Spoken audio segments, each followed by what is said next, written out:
Om Sadashiva Samarabham Shankaracharya Madhyamam Asmadacharya Paryantam Vande Guru Paramparam Ishvaro Guratmiti Murtibeda Vibhagne Vyomavta Vyaptadehaya Dakshinamutaye Namaha Sarva Vedanta Siddhanta Gocharan Tamagocharan Govindam Paramananda Satguru Pranatosh Maha Om Shanti Shanti Shanti Re. Esse é mais um encontro sobre o livro Experiência e Conhecimento. Experiência e Conhecimento tem uma abordagem muito peculiar no Vedanta e, na verdade, é a base do discernimento do qual o Vedanta se usa para que você estabilize a revelação de que você é uma pessoa, você é a consciência impessoal. Nessa invocação que a gente fez aí, pouco antes, aí está estabelecido que o Vedanta, o autoconhecimento do que você é uma revelação. Isso não é restrito ao Vedanta, isso você encontra também na yoga shivaísta da Caxemira também. O que isso quer dizer? Isso quer dizer que são conhecimentos que não podem ser elaborados, né, e deduzidos por uma mente habitual, né, pelo modo comum de raciocínio. Na verdade, funcionam como uma revelação, que nem a maior parte das descobertas científicas, que muitas vezes são por revelação, muitas outras são por acaso. É como se o conhecimento viesse pronto e os sábios, né, as pessoas que estão em condições, elas meio que traduzissem isso. Então, é disso que se trata isso aqui. Então, veja bem, é um conhecimento. Se fosse algo experiencial, poderia ser obtido através de uma experiência, né? Uma experiência que está naturalmente ao alcance dos seres humanos. O que é uma experiência? Uma experiência é algo mediado, basicamente, pelos órgãos dos sentidos, com a mente no meio, né? Filtrando, organizando e produzindo informação conforme os condicionamentos do experimentador. Mas isso aqui não é o caso. Isso aqui é um conhecimento que, estudando a experiência, desautoriza a experiência como a fonte do reconhecimento do que você é e faz com que, através da sua experiência ordinária diária, você conclua, compreenda que você é consciência e não aquilo que a experiência indica que você seja.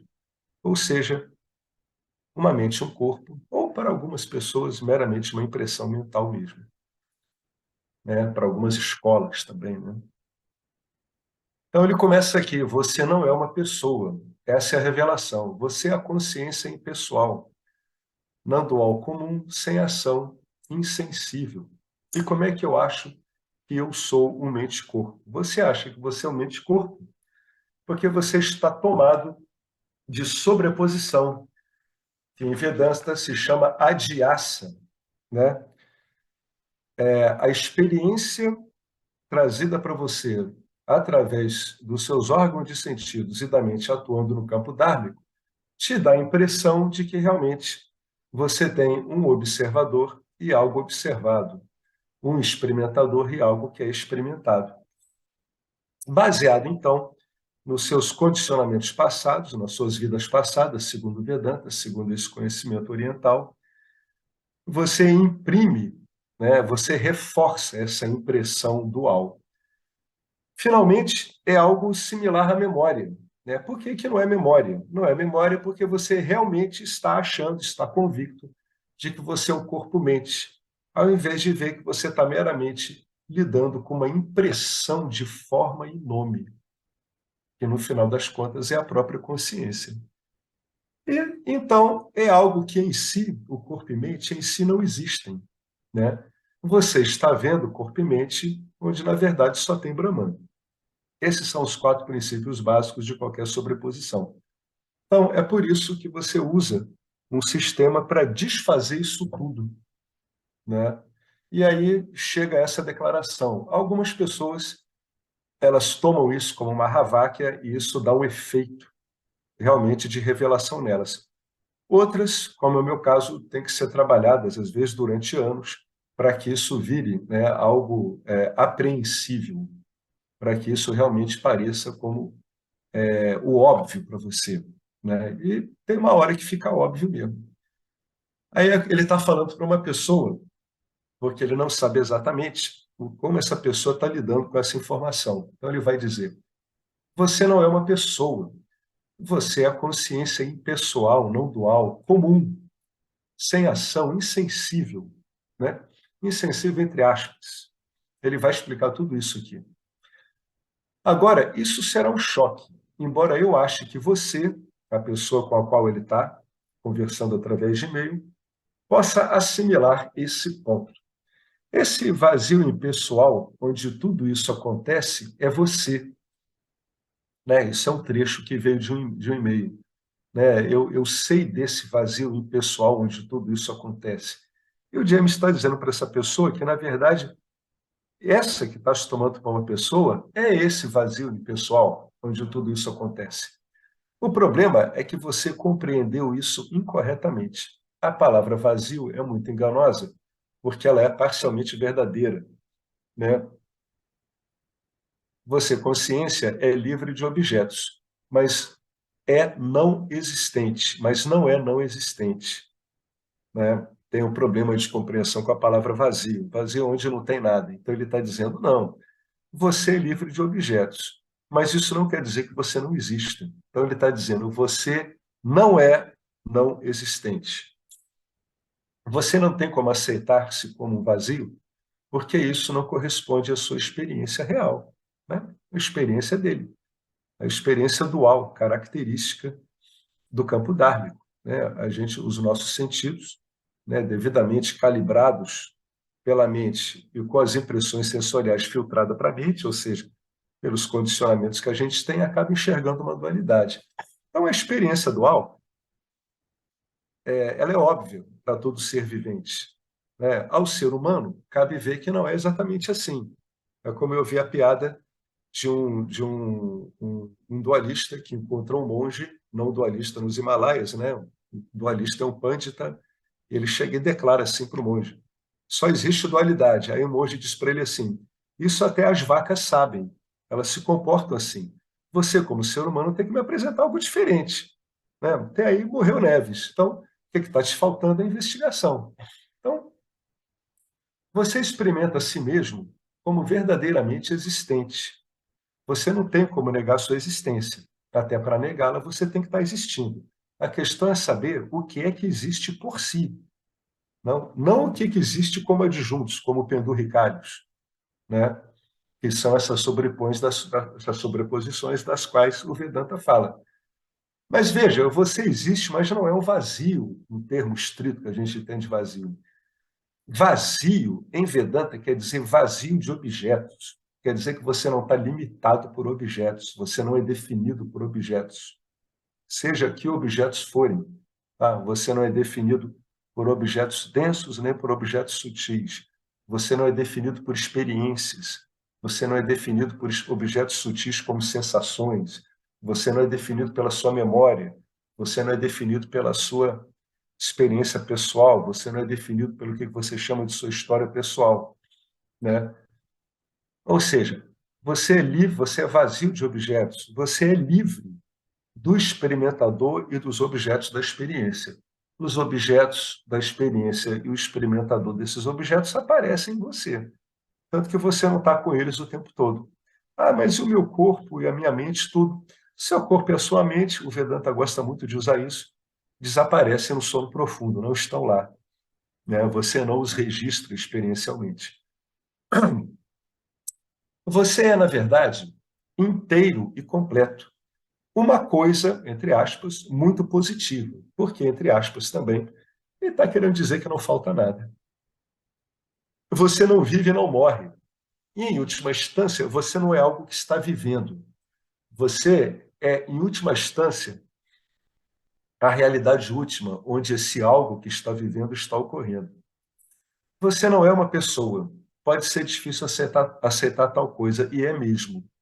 E é mesmo. No começo é muito difícil você se desvincular da ideia de que você é uma pessoa. Sabe por quê? Porque é muito difícil você se desvincular das suas relações com os objetos. Então, esses objetos, a relação vai sendo colocadas em xeque, a existência real desses objetos é colocada em xeque, e aos poucos todo esse condicionamento milenar de achar que você está numa relação dual vai sendo desfeito. Embora a leitura dual da experiência continue. Você não vai deixar de ver o mundo, não vai deixar de lidar com as pessoas, graças a Deus, e nem vai deixar de conversar com as pessoas as coisas que a gente conversa. Você só não vai dar para essas coisas uma realidade de definição, uma realidade identitária sua, né? Suas crenças não terão mais identidade em relação a você. Sua família também não, né? Sua profissão, seu país, algum credo religioso que você já tenha tido. Mas você pode lidar com isso normalmente no seu dia a dia. Você só não vai mais ter a identidade delimitada por nada disso.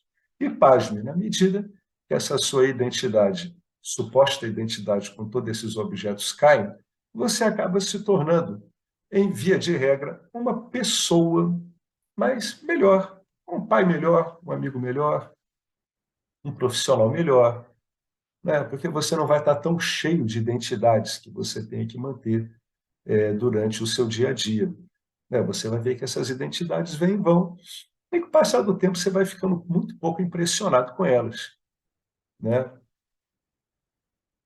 Por isso que é difícil aceitar, porque é uma mudança muito grande no seu senso de identidade. O que que eu sou? É aquela pergunta que todo ser humano faz, que está pensando já um pouco. Quem eu sou? De onde eu venho e para onde vou? Quem você é não vem de lugar nenhum e não vai para lugar nenhum. Então você já fica com uma dúvida só com o Vedanta. Olha como é que o Vedanta é bom, né? Ele já elimina as coisas inúteis. Não, você não vai para lugar nenhum, você não vem de lugar nenhum. Você é o que você sempre foi. O que está faltando é você se dar conta do que você sempre foi. Durante todo esse tempo, você tem se considerado uma pessoa e deseja a experiência da iluminação para essa pessoa. Mas você não é uma pessoa, né? Você deseja experiência. O que que nós desejamos são experiências. Mas o que está sendo mostrado aqui é que a iluminação não tem como ser uma experiência, porque a experiência é transitória e a iluminação é um conhecimento que fica. Não importa as experiências supervenientes a esse reconhecimento. Você é a consciência impessoal, né? Não existem várias consciências. Vamos voltar lá para a linguagem de Jesus? Não tem vários filhos de Deus, só tem um filho de Deus, né? Numa linguagem bíblica, feito à sua imagem e semelhança. E se a Bíblia se aprofundasse um pouco mais, feito à sua imagem e semelhança e na sua própria substância. Mas Jesus corrige isso um pouquinho à frente, dizendo que vós e o Pai sois um, né? Então você é essa consciência impessoal, é a luz que ilumina o mundo, a luz, não as luzes, é a luz. Você é não dual, né? Porque tudo se define em você, mas você não está definido por nada. Tudo é você, mas você não é definido por nada desse tudo que obrigatoriamente é você. Comum é exatamente da mesma natureza dessa consciência que diz assim: Felipe, você é consciente? Sim, sou. Marcelo, você é consciente? Sim, sou. É exatamente essa consciência ordinária, que é a própria essência, é a própria realidade última sua e a realidade última do mundo. Exatamente essa, né? Isso que você aqui fala, sim, eu sou, isso o Vedanta vai dizer que é um reflexo da consciência que você é no seu aparelho de experiência, que é o corpo sutil, né? Mas é o sim, eu sou. Então, se esse reflexo que diz sim, eu sou, ele se agarra a objetos, você agora tem um sansari, né? Aquele que está procurando objetos de experiência. Se esse sim, eu sou, ele para no eu sou e começa a investigar o que é esse eu, aí a porta abre para outro lado e te remete a essa luz única que você é. Tá? Era isso que Nisargadatta queria dizer quando ele dizia que vós sois o absoluto, né? E ele, quando falava de consciência, ele estava dizendo, no fundo, desse eu sou associado a objetos. Então, tem que ir desfazendo essas pequenas confusões devido à terminologia usada, né? Então, durante todo esse tempo, você tem se considerado uma pessoa e deseja a experiência da iluminação para essa pessoa, mas você não é uma pessoa. Então, a ideia de uma iluminação experiencial que vai tornar uma pessoa iluminada, ela não faz sentido. Você é a consciência impessoal, que você sempre foi, e que ilumina essa pessoa já está iluminada, não dual, comum, é essa consciência ordinária que você usa nas suas transações, essa que torna você ciente de você mesmo e de que você sabe de você mesmo, sem ação, porque toda ação transcorre segundo as leis do campo dármico, e ela é insensível. Ele não está querendo dizer que a consciência não sente nada.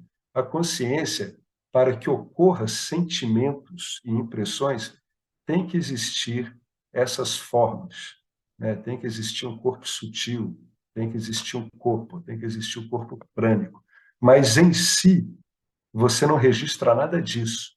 Em si, você não está associado, você não está limitado, não tem necessidade para existir de estar associado com instrumento de experiência nenhum. Tá? Por isso que ele está dizendo que você é insensível. Você não está delimitado por instrumentos de experiência. Contemple isso. Né? Fica um tempo com isso. Né? Toda hora que você estiver andando na rua, dá uma parada.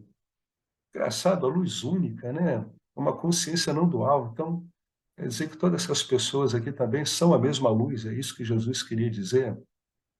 Né? Toda pessoa que aponta para si mesmo e diz sim, eu sei de mim, todas estão falando a mesma coisa, né? Vindo do mesmo conhecimento único. Vale a pena contemplar, assim, frases muito pequenas, não é para discorrer necessariamente sobre isso, como ele está discorrendo, mas é algo com o qual a pessoa ela tem que ir se entretendo. Aí ele diz assim: isso não é a minha opinião, é a minha experiência. Ele está querendo dizer que isso é o conhecimento dele, né, que está lidando, né, tá subjacente a todas as experiências, está sempre na experiência dele e corresponde às escrituras, ou seja, aos ensinamentos desse Vedanta ortodoxo não dual. Você precisa discriminar você mesmo do que sente, ou seja, Martínez e sua vida. Você precisa saber que você não é limitado pelo Martínez e sua vida. É isso que ele está querendo dizer. Em cada momento, você tem que ver o Martínez e sua vida como ocorrências nesse vazio, entre aspas, ilimitado que você é. Um vazio consciente, que está ciente do Martínez e de sua vida. É o mesmo vazio que está ciente do Lucas e de sua vida, do Henrique, do Noé, do Alexandre, do Alex, da Silvânia. É o mesmo vazio ciente de si mesmo. A existência ciente, né, de si mesma e a consciência ciente de sua existência. Dois modos de olhar para a mesma coisa. Tá? Toda essa discriminação que ele está falando aqui é o que o Vedanta chama de nididhyasana, que é a prática meditativa do Vedanta na sua vida ordinária. É essa discriminação permanente. Você sempre está vendo ali a realidade última daquela experiência que é você, dos eventos transitórios e sem realidade própria que estão ocorrendo na realidade última que é você, né? E aí o Martínez continua. Faz algum sentido para você? Você também já ficou assim, né? Qual era o problema do Martínez, né? Esse trecho aqui, ó, que ele teve que corrigir no Martínez. Ele diz assim: eu poderia dizer que eu sou aquele que está ciente do eu sou sentimento e de seu desaparecimento no sono profundo. Mas isso são apenas palavras. Elas me explicam claramente o que eu realmente sou, já que minha experiência é mais como se eu não existisse mesmo. A impressão do Martins é que ele é um vazio, né? E a consciência é como uma luz que acende e apaga, mas uma luz que não me ilumina. Ele está fazendo algumas confusões de nível. Tudo que encontro são aparições e um vazio impessoal onde tudo isso acontece. Faltou ele dizer que o que se chama de consciência, na verdade, é ele mesmo, né? E a consciência, ela é aquilo onde esses objetos que parecem acender e apagar ocorrem. É esse vazio, porque ele não está limitado por objetos. Tudo que encontro são aparições e o vazio impessoal.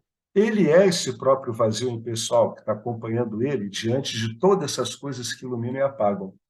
Onde tudo isso acontece. Então, com base nisso, isso aqui é uma pequena confusão que ele está fazendo, a gente viu isso no encontro passado, com base nisso, ele pergunta para o James, faz algum sentido para você? Você também já ficou assim, com essa impressão de vazio, né? Sendo que você acaba confundindo, né, esse vazio com algo, quando na verdade esse vazio é você? É porque o Martínez não está vendo que esse vazio de objetos está acompanhando ele, não importa que objetos existam nele, né? Então, o Martins tem uma impressão de vaziez, quando, na verdade, seria o próprio conhecimento em si, né? Vivaz, sempre eterno, presente. Aí o James responde, sim, Martins, eu fiquei assim como você está, com essa pequena confusão. E esse problema me envolveu por 3 ou 4 anos.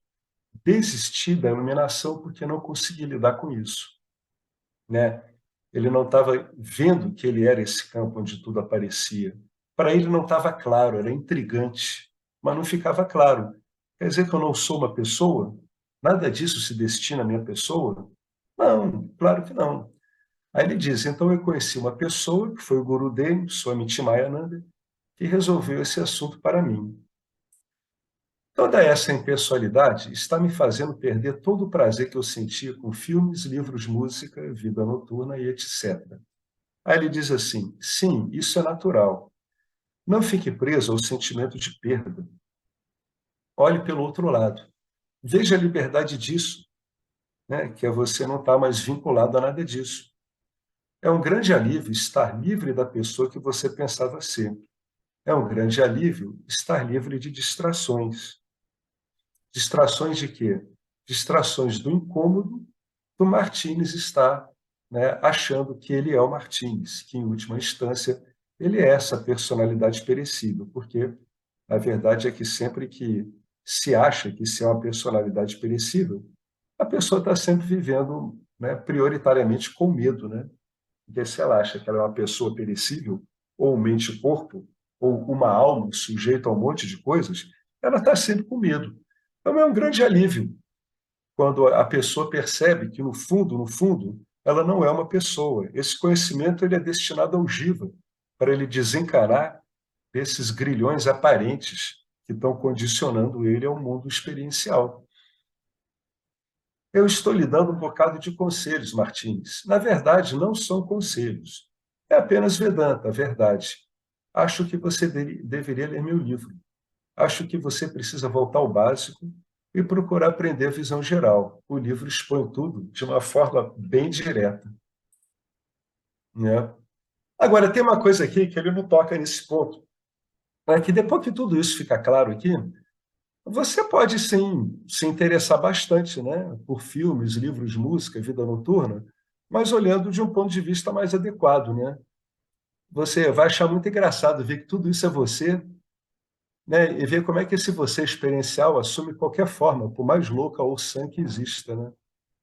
Então você pode, realmente, as pessoas até muitas vezes ficam até mais sociáveis depois que ocorre a revelação, conseguem aproveitar mais a vida, né? Mas realmente fica um pouco de sentimento de perplexidade sempre, né? Vendo como é que você, consciência, pode aparecer de tantos jeitos, tantas formas, desde as formas mais absolutamente infernais e doentias até as mais santas, passando pelas mais inspiradas, as mais pobres, as mais limitadas, as mais esplendorosas, tudo isso. É como se, agora que você está liberto da impressão de ser um ser humano, você pudesse agora viver toda a humanidade que lhe cabe em paz, sem ficar brigando demais com ela, pelo menos, né? Sem transformar isso num grande conflito, quando ocorrem problemas, e sem ficar muito fascinado quando ocorrem coisas tão boas que anteriormente você acharia que seria terrível perdê-las, né? Então, ele não se deteve aqui, mas isso ocorre sim. Aí ele termina aqui, né? O que posso dizer, senhor Swartz? Estou tão grato. Sério, foi de incrível ajuda. E não, não é um choque saber que eu não sou uma pessoa. Pelo contrário, é um tremendo alívio, porque não se trata de corrigir as coisas ou procurar até encontrar algo mais, né? É uma questão de aceitação dos resultados que realmente eu tive em minha investigação. Os resultados dele, do Martins, na investigação, corroboraram o que estava nas escrituras, só que ele precisou de uma orientaçãozinha um pouquinho mais específica. É como se o James tivesse dado um empurrãozinho nele, né? Não importa o quanto eu tentei, não consegui encontrar um ponto cristalizado, estável, que poderia ser esse eu limitado, né, definido por um corpo e mente. E posso lhe dizer que muita energia foi gasta nessa busca. O problema é que eu nunca aceitei os resultados, né? Ele via que esse eu identitário aí definido, né, como corpo e mente não tinha substância, mas ele ficava obcecado como personalidade em procurar dar um sentido, em procurar encontrar alguma substância nesse resultado da experiência que ele não encontrava substância nenhuma. Esse era o empurrão que ele precisava. É dizer assim, sim, cara, é isso mesmo que você está reparando. Agora você tem que se acostumar com isso. Para muitas pessoas é um choque mesmo. Eu apenas fugi das evidências. Pode ser medo do aniquilamento, de não ser algo, como também o pensamento de que posso ter errado em algum ponto do caminho. Que alívio, meu Deus! Vou seguir o seu conselho sobre o seu livro. Novamente, obrigado. Muitas vezes as pessoas percebem, elas sacam o que elas são, mas isso para elas é um choque tão grande que muitas têm que tentar encontrar alguma referência, até para situar elas, né? Para elas não ficarem perdidas demais, como foi o caso do Descartes Tolle, que teve isso espontaneamente e acabou ficando 1 ou 2 anos numa praça, né, na Inglaterra, enquanto os ex-alunos dele da Universidade de Oxford tinham que cuidar dele. Ele ficou meio mendicante, né? Ele não conseguiu compatibilizar, ele não conseguiu ver o personagem dele como um objeto, né? Ele acabou ficando meio em estado de choque quando ocorreu aquela mudança toda nele. Então, o que se sugere, né? É que se use tanto o meio de conhecimento antes dessa revelação, que seria quando o conhecimento se torna direto, quanto depois, se a coisa não ficou firme. E é muito comum que não fique firme quando isso ocorre. O Ramana Maharishi ele dizia que pode ocorrer uma dúvida, é exatamente o que houve com o Martins aqui. O Ramana dizia assim: você vai ficar procurando esse eu e você não vai encontrar, você vai ver que ele some em você. Né? Então, muitas pessoas não aceitavam isso. Elas, pelo condicionamento delas, continuavam buscando alguma referência. E o Ramana dizia: esse é um momento de dúvida. Não duvide, você só não está habituado com essa descoberta. Né? Muitas vezes a gente não está habituado a olhar e entender o que somos, na verdade. Né? Então, o Ramana ele dizia: esse é o momento em que a mente duvida. Essa dúvida é normal, né? Não fique detido nela. Né? Procura, em vez de olhar para a dúvida, olhar para o que você descobriu. Tá? Olhar para o que você descobriu vai te mostrar uma realidade sua muito inusitada. Como diz a Dolano, que foi uma discípula do Osho, a Dolano ela deu um clique enquanto ela cuidava dos gansos lá no ashram do Osho, né, em Pune. E a Dolano disse que ela ficou muito perplexa quando ela descobriu que era uma coisa tão simples e inusitada, que ela ficou meio fora de ação mesmo por um tempo. Ela disse: eu fiquei tão surpresa, tão sem saber o que pensar, né? Ela viu ali de cara que não adiantava pensar nada, ela tinha que ficar lá, né? Então, a pessoa, quando ocorre isso, e foi o que ocorreu aqui com Martins, né? Ele não conseguiu aceitar bem o resultado, né? O condicionamento dele é um condicionamento que procurou um outro tipo de identidade, uma identidade objetal. Ele viu que a identidade dele não era um objeto, mas sim aquilo onde todos os objetos são definidos, né? Aquilo que define os objetos, mas que não é definido e nem limitado por objeto nenhum. Às vezes demora um tempo, né? Eu conheço gente que ficou um bom tempo com isso, até ir assentando nisso.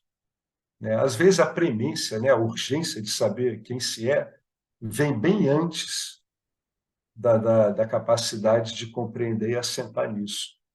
Né? Às vezes a pessoa está tão desesperada, tão aflita, que ela absorve conhecimento, ela saca isso, mas ela fica perplexa com a descoberta, porque não é nada do que ela pensava, né? Naturalmente não é, senão ela já teria ido por ela mesma.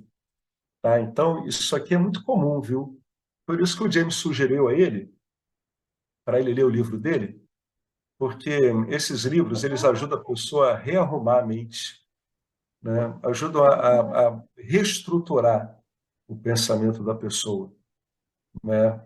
De modo Ai, que a pessoa não fique muito perdida, como já ocorreu em alguns incidentes. eu parei assim Outro- na hora escutando. Um outro incidente que eu soube é de um israelense, que eu já falei aqui, chamado Tiohá. Ele teve uma coisa dessa espontânea em Goa. Ele era DJ em Goa, na Índia, né? E isso ocorreu com ele. Então, um dia ele acordou, ele simplesmente só ficou na rede.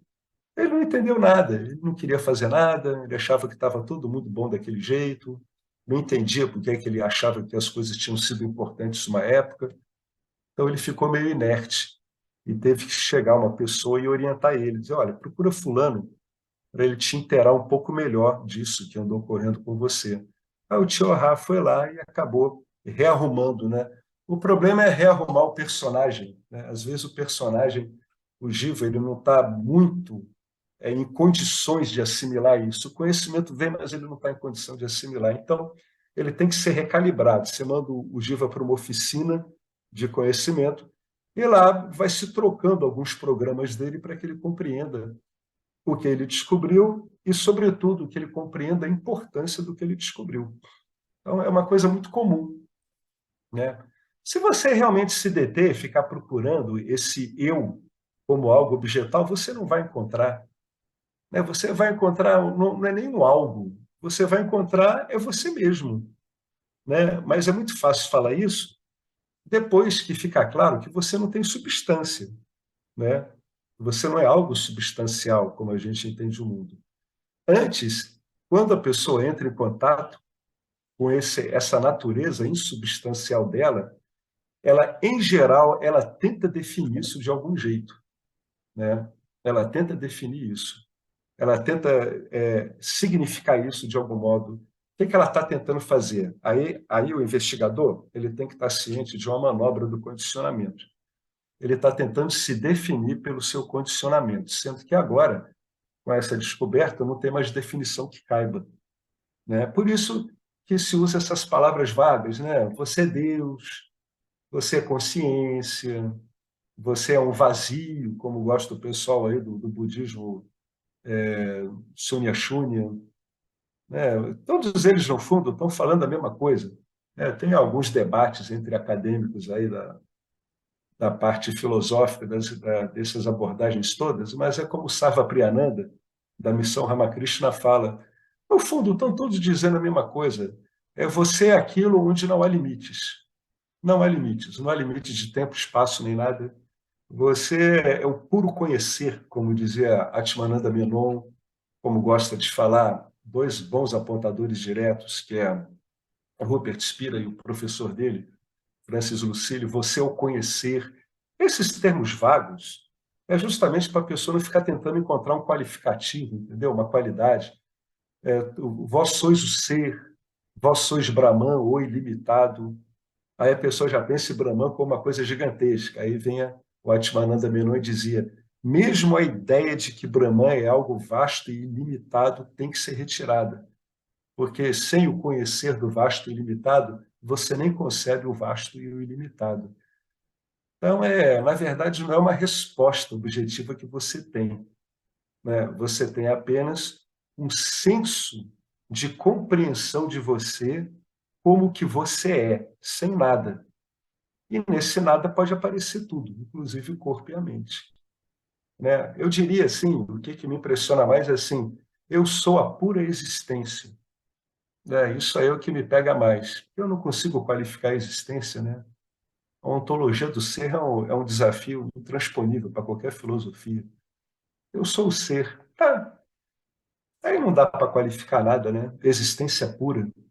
A existência arvoreia, a existência ireneia, a existência vedanteia, a existência ishvareia, né? A existência ela é o sujeito único, né? Então, depende da palavra que a pessoa usar. Quanto menos qualificativos tiver a palavra que você estiver usando, melhor meditar nela. Eu me lembro muito de Atmananda Menon, porque uma época eu traduzi ele, eu lia muito ele. O Atmananda Menon usava consciência porque ele dizia que, para ele, era a palavra que ele conseguia associar com menos atributos. Ele dizia, ele falava para os alunos dele, eu gosto de consciência porque eu não consigo associar isso a nada. Em inglês, tem uma palavra chamada awareness.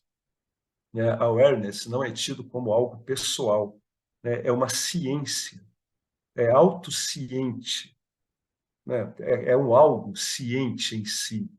Não tem tradução disso em português, embora em sânscrito tenha uma palavra para isso, né?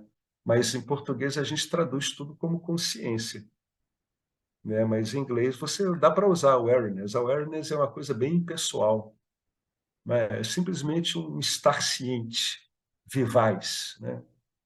Aquilo que está ciente de qualquer coisa e de si mesmo, como capacidade de estar ciente. Né? Vale a pena, quem gosta de inglês, dar uma olhada na etimologia dessa palavra, que ela é bem interessante. Então, a pessoa vai usando essas palavras para desconstruir os erros dela. Porque os erros dela, na verdade, são estabilizados por palavras, por discurso. Quer ver qual é a prova disso? Para qualquer pessoa na rua que você está conhecendo e pede para falar dela. Todo mundo da Ponta Direto conhece esse truque. A pessoa vai falar da história dela. A minha história é isso, eu sou fulano, sou cicrano, eu tenho filhinho, tenho uma filhinha, meus pais estão vivos, meus pais morreram. O que é isso? Isso é o discurso da pessoa, né? O discurso da pessoa, esse monte de palavras, estão definindo ela. Então, é o discurso sobre nós mesmos, falado para nós mesmos, é que mantém essa identidade. É por isso que os meios de conhecimento, né, eles, em geral, trabalham, embora alguns usem experiência, eles trabalham com conhecimento mesmo. Eles trabalham destruindo, literalmente, as crenças das pessoas, né? A história pessoal, né? A sabedoria tolteca, ela destrói a história pessoal também, né? Destrói a referência de memórias da pessoa. Todos trabalham da mesma forma. O que mostra que o ser humano é o quê? O ser humano é um ser de símbolos, né? O Jiva se relaciona com o mundo por meio de símbolos. A história pessoal dele é um símbolo dele para ele mesmo, né? Então, isso tem que ser observado. Se você entender que o Jiva ele se situa através de símbolos, dentre os quais um dos mais importantes é a história pessoal, que precisa ser narrada, né? Você consegue aproveitar muito melhor o Vedanta e as dicas do Vedanta, porque o Vedanta ele vai desfazer toda a tua história pessoal como uma sequência de acontecimentos lógicos encadeados. Ele vai fazer, sabe o quê? Ele vai diluir a sua história numa série de eventos impossíveis de serem bem definidos no campo dármico. Ele vai definir a tua história como mais um evento no campo dármico, que na verdade não daria nem para contar do jeito que você conta.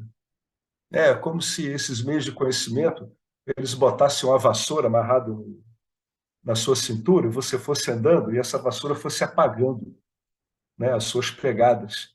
E ele dissesse assim, olha, tu não está indo para lugar nenhum, cara. Né? Você está só contando uma historinha com suas pegadas, só isso. É o que o Krishna disse para o Arjuna, né? Você não nasceu, ainda disse assim, você não está vivendo e tu não vai morrer, e ninguém aqui. Aí o Arjuna não engoliu, aí ele disse, já era, eu vou ter que instruir o cara aqui, porque ele é o general de exército, e ele vai ter que saber o que é que ele está fazendo, porque ele empacou aqui. Então, o Bhagavad Gita é uma instrução incidental no Mahabharata, por causa disso, por causa dessa confusão, né? E ali o Krishna vai dando todas as dicas que a gente encontra em vários Upanishads, né? O sábio Vyasa, ele literalmente ele pensou trechos inteiros de Upanishads e botou no Bhagavad Gita, né? Mas é sempre a mesma história, gente. É sempre uma repetição danada. Se você entender como é que funciona a psique humana e ver ela funcionando em você e nos outros da mesma forma, fica muito mais fácil usar um meio de conhecimento como o Vedanta. Muito mais. E quando você olhar outro meio de conhecimento, você vai entender o que ele está fazendo. Você vai pegar o caminho óctuplo do Buda, o Siddhartha, você vai entender por que ele está usando aquilo. Você pega o meio de conhecimento mais recente, como o Curso em Milagres, que eu me detenho nele também, você vai entender por que ele está trabalhando daquele jeito, né? Você começa a compreender. Então, para aprender melhor o Vedanta ou qualquer meio, primeiro dá uma olhada no que você disse que é você. Aí você vai ver que é um monte de símbolos. No dia que esses símbolos caírem, você vai se relacionar com você sendo você mesmo, por existência. E como é o mundo todo, por existência, né? É assim que a coisa ocorre. Alguém quer fazer algum comentário sobre esses comentários finais em cima aqui dos e-mails do Martínez? O Martínez aqui teve uma curiosa e comum reação, né, ao que ele descobriu. Olha que coisa curiosa. Olha como é que o Giva ele é dado a qualquer tipo de loucura, inclusive essa, né? Ele vê qual é a natureza última dele, ele duvida. E a gente vê que isso é comum. Alguém quer comentar alguma coisa sobre mais um capítulo da famosa viagem dos que não foram? É tudo viagem, gente, na boa. O que a gente está dizendo aqui é que tudo isso é uma viagem, desculpa o termo, do cacete. Né? A pessoa vive na fantasia. Né? É uma fantasia danada. Né? Se tomar como uma pessoa é uma fantasia tremenda. Tremenda, não faz sentido nenhum isso. Olhar o mundo e ver o mundo como, assim, levar a sério a frase, né? O céu existe, o oceano existe, os planetas existem, é um erro crasso também, né? Então, tudo isso vai ficando óbvio. Às vezes fica óbvio de repente, às vezes vai ficando óbvio que nem um monte de flashes que depois abrem numa coisa mais ampla. Mas é uma tremenda de uma viagem. É por isso que o Vedanta descreve tudo como a sobreposição, a dhyasa, né? Veja bem, uma sobreposição é uma coisa muito curiosa. A pessoa que está levando em conta uma sobreposição não é que uma coisa é colocada em cima da outra. Não, né? A coisa que está colocada em cima da outra não existe. No exemplo da corda, né, que é tomada por uma cobra, a cobra nunca existiu em si, né? No exemplo de um corpo e de uma mente colocados sobre Brahman, que é você, eles, enquanto corpo e mente existentes, nunca existiram, né? Só tem consciência. O que impressiona a gente é esse monte de coisas em movimento e coisas, né, essas que entram pelos nossos sentidos e são trabalhadas pelo condicionamento que a gente tem, pela programação habitual da mente do Jiva. Aí, como cada um tem um condicionamento específico, cada um pinta essas coisas de um jeito específico, mas todos estão pintando telas, todos. Né? Essa tela pintada é o que representa você em relação a você. É como você está se vendo. O dia que você se vê como algo onde a própria tela está aparecendo, a tela como referência, ela some. Ela até fica lá, você admira. Olha, eu até me pinto com cores muito bonitas, ou às vezes eu me pinto com cores muito feias, mas você vai ver que é meramente uma tela que está aparecendo aí, né? A sua identidade é um símbolo. Né, na autodescoberta, no autoconhecimento, a referência simbólica vai embora. Ela desaparece, ela vai embora. Aí é o que o James diz, né? Diz, isso, na verdade, é o fim da espiritualidade também, né? Se eu estou vendo tudo como Brahman, onde é que está a matéria e o espírito aí, né? A gente sabe que o que a gente vê como matéria é meramente um golpe sensorial. E, em relação à mente, é um golpe nas impressões mentais, que a mente, o Buda descrevia como sexto sentido, ela é aquele sistema que capta, né, esses universos sutis materiais, né? O pensamento, sentimentos, sensações, etc. Mas se tomar a identidade por cada coisa dessa e achar que essas coisas existem entre si, não faz sentido. Quando isso fica claro também para você porque é que o Vedanta ele usa categorias. A pessoa às vezes pergunta assim: "Pô, qual a vantagem do Vedanta dizer que Maya não é absolutamente real e nem é irreal, né? Como é, por exemplo, o exemplo que o Vedanta gosta de usar, não é um coelho com chifre. É porque ele faz com que você trabalhe com uma categoria que te mostre que a sua experiência ela é sentida como real, que é Maya. Maya não tem realidade própria, mas gera efeitos que você entende como reais. Então, com base nesses efeitos que você entende como reais, é que o Vedanta vai investigar aí, que é disso que se constitui sua experiência ordinária, para dizer que eles não te levam, na verdade, às conclusões que você chega. Eles não te levam a esse conjunto de símbolos que você chega sobre você mesmo. Por isso que o Vedanta usa essas categorias, é para arrumar o modo de investigar da pessoa, para que ela possa se deter na experiência dela e ela ver se não é assim mesmo. Né? É interessante isso. A sua experiência, para você, ela é real. Quando o Giva ele vê uma cobra em cima da corda, aquilo para ele é uma experiência efetiva para ele. A pessoa diz assim: ah, você está se lembrando de uma cobra? Ele diz: não, eu estou vendo a cobra aí.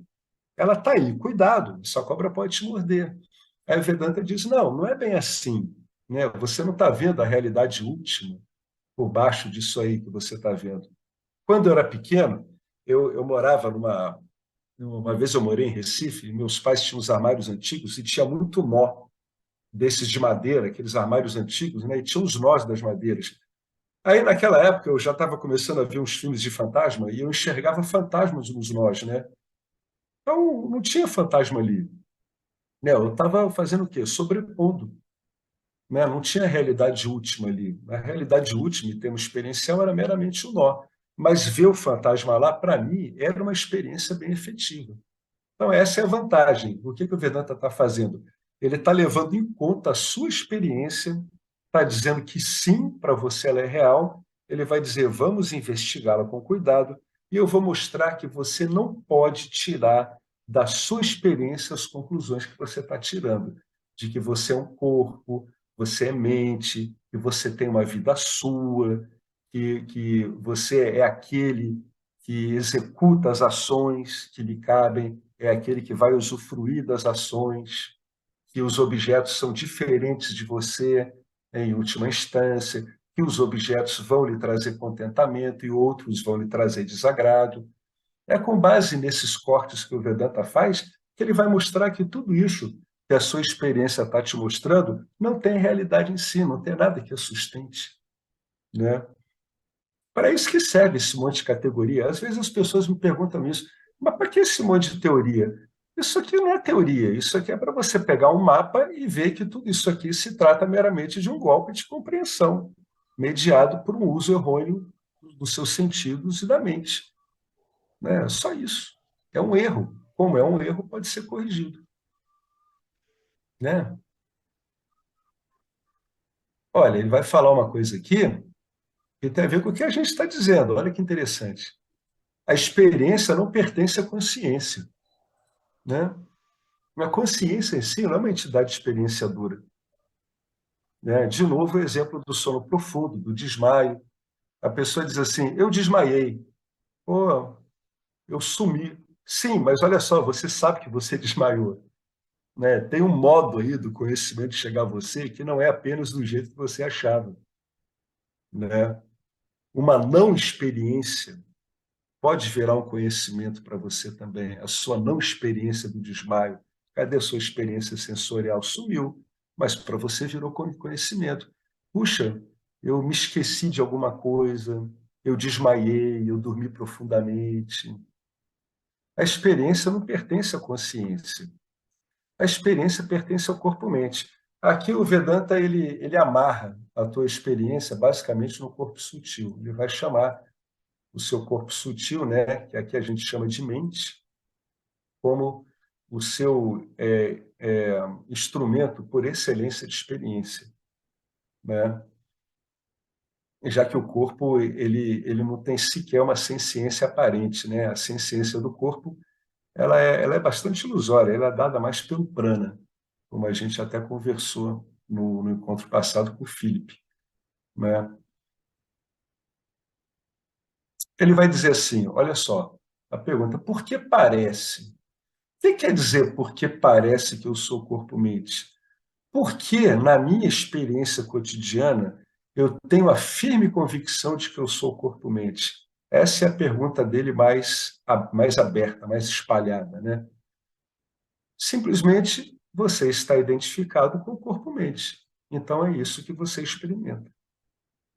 Como um corpo-mente, você só pode experimentar o corpo-mente.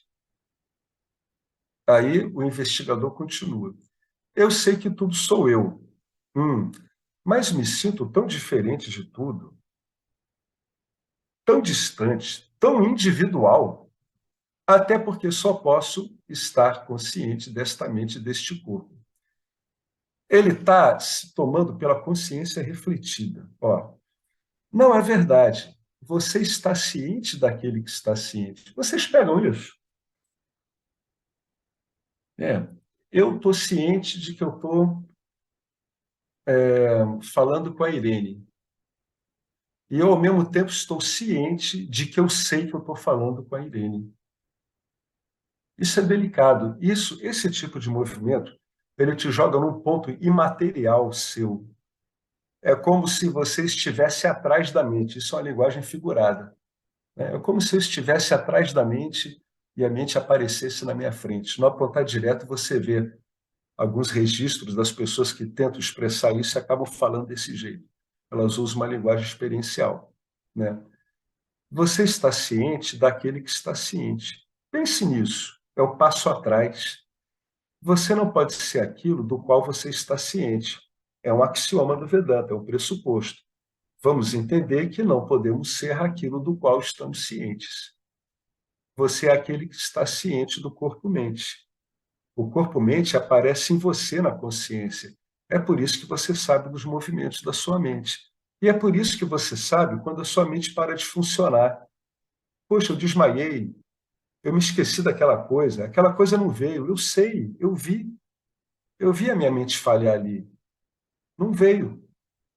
Eu dormi profundamente. O que é dormir profundamente? Eu não tive experiência onírica nenhuma. Eu sei que a mente parou. Eu estou ciente da minha mente. Quem entra em estados meditativos começa a reparar isso com muita clareza. Mas você não precisa entrar em estados meditativos para fazer essa investigação. Você está tão condicionado a considerar o objeto como sujeito, o corpo-mente como sujeito que você é, que você sobrepõe a ideia de experiência na consciência. Não. A consciência, a experiência ocorre na consciência. A gente já viu que o que torna a experiência uma experiência e, portanto, conhecível, cognoscível, é a consciência que você é. Awareness, como se diz em inglês. É isso que torna a experiência uma experiência. Eu conheço essa experiência. Como é que você conhece essa experiência? Porque eu ilumino a mente que está experimentando, né? Eu dou vida a essa mente. Essa mente se move, faz coisas que eu sei que ela está fazendo por causa de mim, consciência. A minha mente, todas as suas instâncias deliberativas, a sua memória, aparece como um desfilar de pensamentos na minha frente. Vão aparecendo, né, essas sucessões de movimentos. E entre esses pensamentos, eu encontro uma consciência refletida quase sem movimento. Isso reflete adequadamente o que eu sou. É assim que você se vê experiencialmente. E você sabe que essa consciência refletida, né, quanto menos turbada, melhor ela reflete o que você é.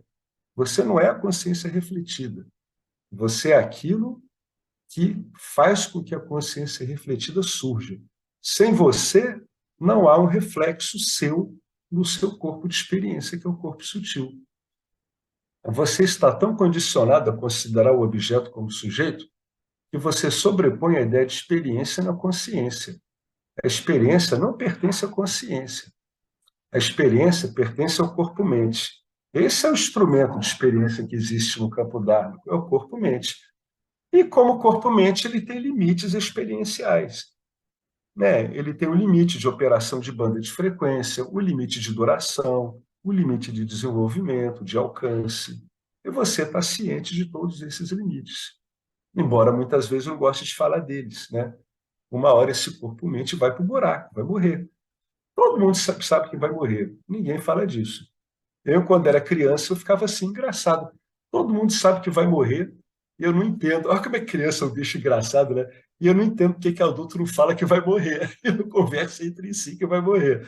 Aí depois é que eu fui ficando adulto e eu vi que o adulto morre de medo, né, em geral, de falar de quando ele vai morrer, porque aí a identificação dele com o corpo-mente já está muito forte. Agora, como a criança não tem muita essa identificação, ela se deixa viajar um pouco mais, né? Ela fica, ué, se todo mundo sabe que vai morrer, por que que ninguém fala disso, né? Essas são as confusões lúcidas da criança, né? A criança tem muitas vezes confusões lúcidas. As confusões vêm porque ela é lúcida, ela tem lucidez. Aí, quando vai entrar em contato com o adulto, ela fica mais confusa ainda, porque o adulto vai conseguir sobrepor a ela um monte de medo, ao invés de explicar as coisas, né? Vai tentar escamotear coisas, né? Pelo menos uma coisa boa aconteceu na minha vida que meu pai nunca me escamoteou nada, né? Então, às vezes parecia meio direto, mas funcionava, né? Vocês entenderam isso aqui? A experiência não pertence à consciência, mas a experiência só está aí porque ela é conhecida. E ela só pode ser conhecida porque você é puro conhecer, usando uma palavra que o Rupert Spira gosta muito, Atmananda Menon usa muito, né? Atmananda Menon dizia, né? Ele mesmo traduziu para o inglês o que ele escreveu em Malabar. Ele escreveu, You are pure knowing, você é o puro conhecer, né? Você é o conhecer, não é nem o conhecimento. Você é o conhecer, é o que torna esse conhecimento conhecido. Vale a pena ficar meditando sobre isso, né? A pessoa se deter sobre isso, como a gente fala, né? O James fala contemplar. É preciso um certo empenho aí, né? Das faculdades aí de discriminação, né? Para ficar com essas coisas, né? Para ver, inclusive, a importância delas. Agora a gente vem para cá. A consciência não experimenta, né? Não dá para você dizer que você é um experimentador, você é consciência, porque não tem órgãos dos sentidos. Bom, aqui vem mais um corte, né, de análise aí do Vedanta, né? Como é que o Vedanta ele situa a experiência, né? Tem outros modos de situar isso, mas ele faz um corte bem simples. Existem apenas dois fatores na experiência. Esse é o corte mais simples e é o que dá para usar bastante. O sujeito, a consciência, e o objeto, que é o corpo-mente. Tá? Então, a pessoa pode usar isso, né? Em vez de eu ficar olhando a minha experiência, olha só como é que você usa isso. Você diz assim, em vez de eu ficar olhando a minha experiência como eu estou fazendo X, Y, etc., etc., você pode fazer até um exercício meditativo. Olha que bacana. Isso é quase um mini de asana. Se você souber que você é consciência, tá? Você pode dizer assim, engraçado, eu li que existem apenas dois fatores na experiência: o sujeito, consciência, eu, e o objeto, corpo-mente, aquilo que eu achava que era eu. Aí você vai achar engraçado que você vai ver o seu corpo-mente atuando, né, com todas as idiosincrasias dele num determinado ambiente, trazendo as impressões. Você vai fazer isso por puro conhecimento, né? Isso você é um modo de objetivar esse corpo-mente. A base da discriminação do Nididhyasana é essa discriminação sujeito-objeto. Então, em vez de ver o corpo-mente, né, o jiva, como você, veja ele como um objeto. Fica reparando nele.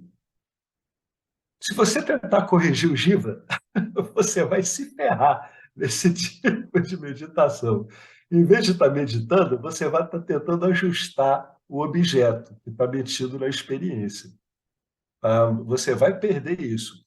Deixa ele meio solto. Deixa ele solto. Deixa ele agindo do jeito dele, né? E vai ficando mais na posição daquele que está ciente desse corpo-mente, aquele que deu um passo para trás. Engraçado, você vai se encontrar lá, embora você não vá conseguir se definir. Vai parecer um vazio mesmo. É muito comum isso. Suas perguntas surgem porque você está identificado com o objeto. Você não está identificado com aquele que conhece o objeto. né? Suas perguntas surgem porque você continua se tomando como corpo-mente, e não como aquele que conhece o corpo-mente. E, na verdade, você conhece o corpo-mente. Olha que bacana. Você é capaz de conhecer todas as suas funções mentais conscientes. Você conhece o uso da sua memória, você conhece as suas idiosincrasias, você conhece quando você está mentindo, quando fala a verdade, você conhece quando você está discernindo tudo isso. Você está usando funções. Essas funções aparecem como pensamentos. Isso que quer dizer esse fluxo de pensamentos que estão na mente da pessoa? É um monte de funções. Alguns pensamentos são memória. Você olha só, estou ciente dessa memória aí, né? Olha só, depois da memória agora veio não sei o quê. Você fica ciente desse bloco todo atuando. Fica ciente do que importa no corpo também, né? Se você consegue vê-los, né, saber deles é a melhor palavra, estar ciente deles, nada disso pode ser você. Aquele que conhece o objeto não se parece com nada, nem sente nada. Não se parece com nada mesmo. Não é algo que possa se parecer com outro algo. Como é que vai ser alguma coisa se parecendo? Você não pode esperar que você, consciência, sinta algo, porque você é livre do corpo-mente. Não é uma entidade, né? Não experimenta porque não tem órgãos sensoriais. É isso quem você é. Quem experimenta os seus órgãos dos sentidos. É a mente que lida com isso, é o corpo planificado, que passa a ter, né, as terminações nervosas em atividade, né? Agora, olha que bacana aqui, ó, é o que a gente estava falando. O corpo-mente, que é por onde você define sua experiência, é feito apenas de seus pensamentos. Você vê um desfile de pensamentos. Cada um deles é um tipo de identidade. Quer ver? Quando você fica pensando uma coisa muito gostosa que ocorreu no passado, você está identificado com aquela memória. Se aquela memória boa pudesse durar para sempre, seria a sua identidade, claro, né? O que você está tendo? Você está tendo uma experiência de memória, está vendo uma função da sua mente, né? Você vai lá, fura o dedo, né? Aí você imediatamente toma ciência de que furou o dedo. Caramba, furei meu dedo. Já produziu um pensamento. Você já descreveu o que aconteceu. Às vezes a pessoa machuca o corpo, nem sabe onde bateu. Aí é que nem aquelas pessoas que vão andando em casa, vão ficando com o corpo todo roxo. Aí depois olham assim, caramba, onde é que eu andei batendo? Para você ver como realmente é um meio de experiência, é um veículo de experiência. Né? Você toma ciência muitas vezes depois. Se você fosse aquilo ali, você tomava ciência na hora. Conheço gente que vive com as pernas roxas. Vai batendo, batendo, nossa, machuquei aqui e ali, começou a doer depois. Às vezes a pessoa está tão entretida com a mente dela, ou tão entretida em ficar observando a mente, que ela nem sabe como é que arrumou aquele roxo, como é que machucou alguma coisa, né? Então, os seus pensamentos é que definem as coisas para você. Por isso que às vezes você vê alguns, né, gurus yogis dizendo que esse mundo é feito de pensamento. Esse mundo que ele está dizendo é o mundo que você está enxergando aí, né? Você ele é definido todo por pensamentos. O Vedanta tem essa análise, né, de como, na verdade, quando a gente fala de objeto, a gente está meramente usando pensamento. A gente nunca vai poder representar o que a gente está realmente percebendo. E a nossa percepção nunca vai alcançar aquele objeto todo, né? A gente vai estar usando várias funções para definir um objeto. Memória, percepção visual, alguma outra percepção sensorial, muitas vezes uma sobreposição que você invoca, né? Já teve uma experiência passada, você deduz como é que um objeto deve ser, mas você nunca, pelos seus sentidos, você apreende um objeto totalmente, né? Você, em geral, você usa um pensamento para reconhecer um objeto. No autorreconhecimento, não, você não usa pensamento, o autorreconhecimento vem, mas a estabilização dele usa objetos sutis para isso, né? Essa é a diferença. Então, o corpo-mente é feito apenas de seus pensamentos. O que você chama de meu corpo é um pensamento. Quando você diz assim, meu corpo, já é um pensamento. É meu corpo. Isso é um pensamento. Você está simbolizando isso que você chama de corpo por um pensamento, meu corpo. Mesmo quando experimento o ser como energia sátrica, está tudo torto aqui.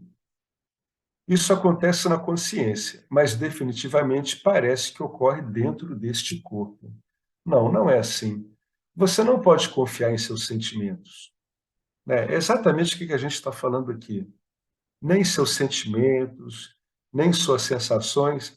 Claro que você pode ter sentimentos, sensações, objetos. Mesmo que você não queira, você vai tê-los. Uma coisa é você tê-los, a outra é você confiar neles como um parâmetro confiável, um parâmetro fidedigno das coisas que você usa para concluir. Eles nem sempre estão certos. Em que parte do corpo está o ser? Olha que interessante isso. Uma vez eu vi um apontador direto chamado Greg Good brincando com isso. Em que parte do corpo está o seu ser? Se você acha que é um corpo-mente, né? Você pode identificá-lo? Não, você não pode. Algumas pessoas vão dizer: a minha mente está pensando isso. Onde é que você sabe disso? Como é que você sabe? De onde é que você sabe que a sua mente, aí você aponta para a cabeça? O que é isso? Que jogo de expressão é esse? Onde é que isso está ocorrendo? Aonde é que você está tendo ciência disso? É dentro da cabeça? Tem certeza? Você pode me provar que você está tendo ciência dos seus pensamentos dentro da sua cabeça? Essa ciência ocorre em alguma coisa dentro da cabeça? Você não consegue me demonstrar isso. Onde é que está você? O que é você? Né? São associações que a gente faz. Eu estou pensando, como assim? É por isso que o Vedanta diz: não, a mente não está circunscrita ao corpo. O que está circunscrito ao corpo é o cérebro, né? Mas não a mente. Aonde está a mente? A mente está no locus não identificado. Né? A mente não está restrita a uma dimensão, né? A um ponto específico do tempo e do espaço. Né? Como é que eu posso dizer essas coisas? Essas análises, que é legal a pessoa parar e olhar, né? Em que parte do corpo está o ser? Você pode identificá-lo? Feche os olhos e coloque a mão sobre a mesa. Essa experiência é muito bacana. Quando você faz isso, você vai reparar que você não consegue dizer, usando só o seu sentido do tato, onde começa a mesa, onde ela termina, onde começa a sua mão e onde a sua mão termina. Você não consegue dizer. A pessoa tem que testar isso. Você vai ver a sua mente usando uma função de memória, vai associar um determinado aspecto, né, do que você está sentindo com memória, você vai ver a imagem da sua mão na mesa. Mas se você realmente, com treino, conseguir separar a sua sensação, você não vai saber onde uma superfície começa e a outra termina. Né? Agora, olha que engraçado, você vai apenas ter uma impressão de tato, mas o tato não te dá uma limitação de um objeto para o outro. Está vendo? Tente dizer onde a mesa começa e a mão termina. Os seus pensamentos lhe dizem que a mesa e a mão são duas coisas diferentes, mas usando só o tato, você não vai conseguir encontrar o limite entre elas. Essa experiência, o cara, vale a pena fazer. Foi uma das experiências sensoriais mais interessantes que eu fiz. Sabe por quê? Porque desfez o que eu tinha em mim do tato sendo um delimitador de espaço. Tato não é um delimitador de espaço. Tato é um delimitador só de textura. É com a mente que a gente usa ele para conseguir definir espaço. Essa experiência tem muitos livros, ela é muito interessante. É o mesmo com o ser e o corpo-mente. Você acha que eles são diferentes, mas o que você chama de corpo-mente é feito apenas de seus pensamentos. A única coisa que fala do corpo e mente para você são os pensamentos que você ilumina, mais nada. Mais nada, não tem nada que te garanta que tu é um corpo-mente, exceto a descrição, o tipo de descrição que você usa para fazer isso. Que descrição é essa? Os seus pensamentos. Em vez de ficar focando na descrição, foca naquilo que está iluminando os seus pensamentos. Aí você volta para aquele eu sou do Nisargadatta, você fica no eu sou. Você fica só na consciência refletida, sem estar muito interessado, né, em ficar ali andando para cá e para lá com a sua atenção, né? Fica só ali, fica só no eu estou ciente de. E aí repara que você está sabendo disso. Quando você sabe que você está sabendo disso, aí você vai para o que você é mesmo. Aí você sabe, né? A experiência da consciência refletida, mas você sabe que é você que está iluminando o seu corpo sutil, para que ele possa dizer eu sou. Ele ali, naquele corpo sutil específico, dizendo eu sou. Mas todo mundo pode falar eu sou. É o mesmo eu, né? Você acha que o ser e o corpo-mente são diferentes, mas o corpo-mente é feito apenas de seus pensamentos, e seus pensamentos são feitos de consciência. Não há lacuna entre você e consciência. Isso é uma daquelas coisas que a gente falou, que o Vedanta usa para desfazer o modo como você enxerga a sua experiência ordinária. Na sua experiência ordinária, você fica tentando separar as coisas. É minha mente, meu corpo, né? Aqui é meu corpo energético. Mas, na verdade, tudo isso é trazido a você sobre as histórias, os pensamentos que você tem sobre isso, as sensações, tudo. E qual é o denominador comum? É a consciência que você é deles. É isso onde você é sempre colocado. Então, o que o Vedanta está te mostrando? Que mesmo em relação ao seu corpo, mente, as coisas que passam neles, você reduz tudo a um conhecimento não dual, né? Eu consigo me ver sempre, seja lá o que esteja acontecendo com isso que eu chamo de corpo e mente. Porque o que está acontecendo com corpo e mente, que eu vou contar uma história, é meramente um monte de pensamentos. E o que está por trás desses pensamentos? Eu, consciência. Sem eu, não tem nada disso. Então, na própria experiência que parece ser dual, o que você tem é a não dualidade. Contempla, é preciso a pessoa se dedicar à contemplação, porque ela começa a cada vez focar num modo de lidar com a realidade que não é exatamente experiencial. É um conhecer da experiência. Esse conhecer, ele é constante. A gente é muito inclinado a obter resultados das experiências. É por isso que somos voltados para a experiência, por ficar experimentando. Se você começa a se acostumar a ficar mais referenciado no conhecer dessa experiência, você vai encontrar a sua constância como esse puro conhecer e tudo que acontece nele como o próprio conhecer. Porque sem esse conhecer puro que você é, nada disso aparece como pensamentos. É um modo de reduzir tudo à consciência através dos pensamentos, que na verdade são as representações que a gente tem sobre a realidade. É o modo como a gente fala da realidade e que a gente chamaria de realidade. Isso é uma daquelas coisas que a gente está falando lá em cima. Por isso que o James sempre arremata assim. Isso é algo a ser contemplado, contemple. O que você acha que muitas vezes fica um estudante de Vedanta naqueles quadros, né, que a gente usa, que aparece o Adi Shankaracharya, as pessoas em volta?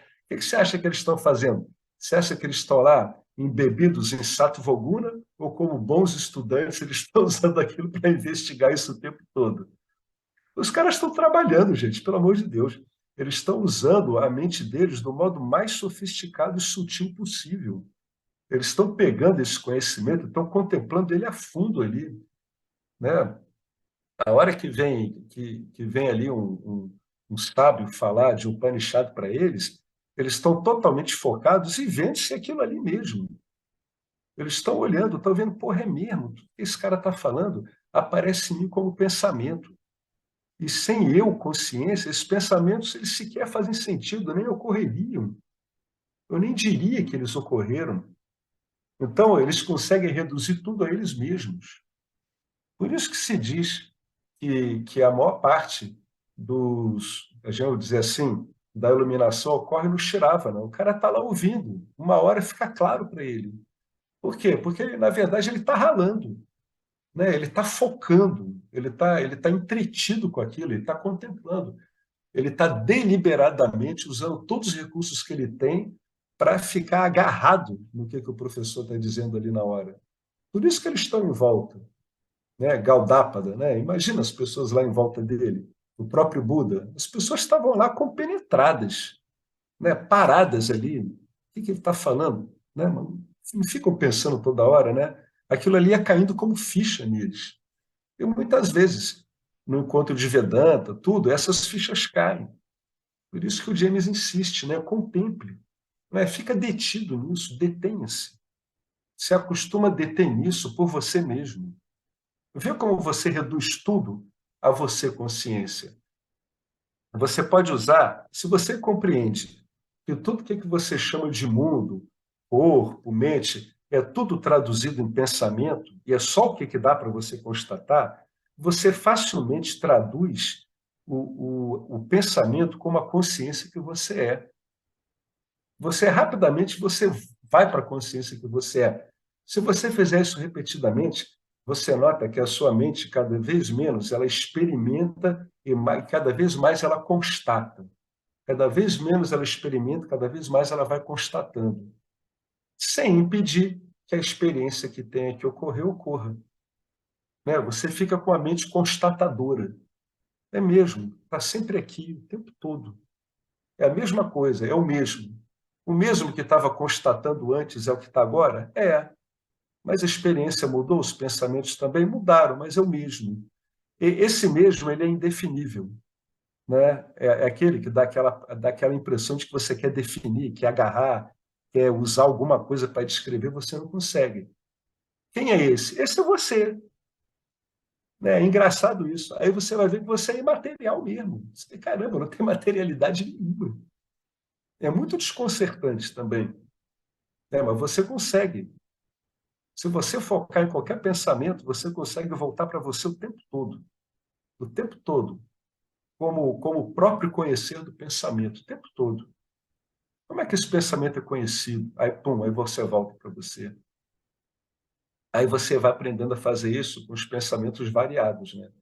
Os bons, os ruins. Os ruins é mais difícil fazer, justamente porque eles lhe parecem ruins. Mas aí tem que treinar também. Depois de um tempo, pode ser que fique mais fácil. Né? Mas volta e meia a gente escorrega. Como escorrega muito, aí recupera muito também. Né? Então, isso são coisas a serem contempladas. Contemplados quando? O tempo todo. O que é o tempo todo? O tempo todo é, inclusive, quando você está fazendo coisas assim muito curiosas e habituais. Você vai ao banheiro, você vai lavar seus pratos, né? Você vai tomar banho, né? As coisas óbvias, vai lixar a unha, né? De preferência, é uma atividade bem boba, dessas que a gente até esquece que está fazendo. Dá uma olhada, vê se não é assim o tempo todo. Né? Dá uma olhada. Você está lá lixando uma unha, né? A lixa, o dedo, né? Tudo isso são pensamentos que estão aparecendo para você. Né? A gente está representando esse mundo todo. E todo esse mundo ele aparece como um fluxo de pensamentos. E esses pensamentos só aparecem como pensamentos por sua causa consciência. Não tem outro motivo. Você é esse fundo que é você mesmo, onde está tudo isso aparecendo. Tenta ver se você consegue agarrar esse fundo. É impossível, ele é você mesmo. Uma hora você nota que simplesmente ele é íntimo seu, ele é você mesmo. É a coisa mais íntima que tem. Mas às vezes é muito embaraçoso. Né? Então você diz, pô, me preocupei todo com a minha vida para chegar a essa conclusão. Pois é, é por causa de você ter se complicado com a sua vida e se preocupado tanto que você foi encaminhado para chegar a essa conclusão. Parasse de ficar encontrando coisa onde não tem, entendeu? Né? É justamente por causa disso. Então agradeça, né? Todas as tribulações que você teve na vida, que acabaram te devolvendo para você mesmo. Acabou sendo bom, por incrível que pareça. Né? No começo pode ser uma descoberta até meio fora de contexto, mas vale a pena, contemple, fique nela, não saia por aí, né, agarrando outras coisas. A tentação é grande de sair agarrando outras coisas. Por isso que é preciso ter alguém para dizer assim, não, não, para aí, fica aí. Aí vem o pensamento com as perninhas dele, já querendo correr para outro lugar. Não, amarra ele, deixa ele ficar com as perninhas batendo, mas deixa ele amarrado lá. Não vai ficar aqui. Não tem muito o que ficar mais inventando, né? Agora é tornar isso firme, é fazer com que isso venha a você o tempo todo, né? Cada vez mais. Certo, gente? Vamos parar por aqui, né? O próximo item, a consciência é muito sutil para que o corpo-mente possa experienciá-la. Alguém quer comentar alguma coisa sobre isso que a gente falou? Oi, A Alex, gente tudo falou. bom? Opa, fala, Henrique. Tem algumas coisas aí, né, que o James coloca. É, vou tentar. Essa, a última parte, né, onde que está a mente, né? Aham. Eu me lembrei aí, um tempo atrás, que eu tinha escrito um negócio aqui na universidade a respeito do aborto, né? Essa Uhum. discussão, né? E trazendo algumas questões da biologia, además, por exemplo, onde que a gente identifica a vida em um corpo? Onde que ele Aham. está? Aham. Porque muitos dizem, ah, não, porque é o cérebro, porque não sei o quê. Mas você vai identificar onde que está a vida no corpo? Está na célula do miocárdio, no neurônio, está na célula da epiderme? É onde que está? Está em todo lugar, né? Pois é. Então, e a mente, me lembro também, muito tempo atrás, eu fiz por um bom tempo um tipo de meditação coreana, não estou lembrando como o nome dele. Era muito interessante porque era guiada por coreano mesmo, né? E aí eles têm uma parte, você ia passando nível por níveis, né? E tem uma parte na qual eles, o princípio, né, era o seguinte, que a mente está em cada célula do corpo, Hum. em cada molécula do corpo. Então, a meditação consistia que você pegava teu corpo e começava a, digamos, imaginar, né, um processo aí que eles colocavam, como se fosse um machado, você ia picotando. Ele ia falando cada parte, cada órgão do corpo. E você ia picotando cada parte, cada órgão, jogando no fogo. Ou seja, eliminando. Né? Eu acho que hoje tu vejo isso como uma abordagem, seja válida ou não, de eliminar a memória que está impregnada em cada célula do corpo. Né? Hum. E isso por isso também explica por que temos doenças psicossomáticas. Porque a mente Sim. está em todo lugar, né? A mente está em todo lugar, né? Por um lado, né? Então, esse negócio, eu acho que me veio um paralelo entre o negócio da mente e a vida, né? A gente, a vida está no cérebro, a vida está no coração, a vida está em todo lugar. Não existe uma localização, Exatamente. né? E Exatamente. essa é uma questão, né? Que eu acho. Uma outra questão que às vezes eu entendo hoje e tenho uma concepção clara disso é sobre esse negócio. Ah, você não precisa arrumar como se diz, a personagem, né? Não precisa o Mas quê? aí arrumar a Aham. personagem, né? Porque Aham. você não é da personagem, né? Aí aqui até o Gêmeo colocou isso, né? E até como disse, ah, você vai se tornar, digamos, vai mudar essa personagem como consequência desse processo de despertar, né? Mas eu vejo dessa forma, por experiência também, de que isso é uma mão dupla. Por um lado, você não pensa mais precisa. Porque se você não Isso. arrumar a personagem, o negócio não vai rolar. Sim, Não eu vai concordo rolar. totalmente. Né? E isso é uma coisa que É, muitas pessoas se pegam nessa história e elas acham que vão conseguir algum tipo de. Nem que seja de vislumbre, ou seja, o que for. Até podem conseguir, né? Muita gente consegue, tem sim, epifania por sim, aqui e por lá. Mas o sim. despertar, a autorrealização, se você não está arrumado minimamente, né, com como se diz, por exemplo, se você não é dármico, eu não vejo como. Não vejo como isso pode rolar. Uma pessoa, por exemplo, vamos supor, né, sei lá, faz o que eu colocou, né? Verdade, mentira. Se a pessoa é um cara que gosta de ultrapassar os outros, sempre está mentindo aqui, mentindo lá, se querendo se dar bem, né? Qual é esse cara pode até ter uma epifania, mas eu não acho que ele possa vir a, digamos assim, trilhar seriamente o caminho da autorrealização, porque eu não vejo como isso, né? Isso é uma questão que às vezes, para nós que estamos já estamos há bastante tempo nessa história, a gente entende perfeitamente isso, né? De que É, depois você entende que você não é isso, beleza? Mas eu acho que essa arrumação, eu acho que começa pela arrumação mesmo. Você começa por essa parte, você começa a querer se arrumar como ser humano, né? Se organizar como ser humano, começa a ter essa necessidade interna, e aí começa esse processo a se desenrolar. Isso, não sei, isso é o que eu vejo, não sei o que vocês acham aí, né? Mas eu vejo um pouco isso, né? Que se, se uma coisa que talvez sejam paralelas, talvez sejam juntas, a gente está querendo colocar uma coisa antes da outra, etc. Mas eu acho isso muito importante até para quando as pessoas que iniciam nesse processo, né? Muita gente embarca nessa é, história de que aí o ego entra, nossa senhora, aí o ego adora essa história, com certeza, né? Porque aí se bom, tudo bem, não tem que é, arrumar nada. é isso aí que você está falando. A gente pode olhar isso como aquelas qualificações do Vedanta, né? Claro, claro. Você tem que ter uma qualificação, né?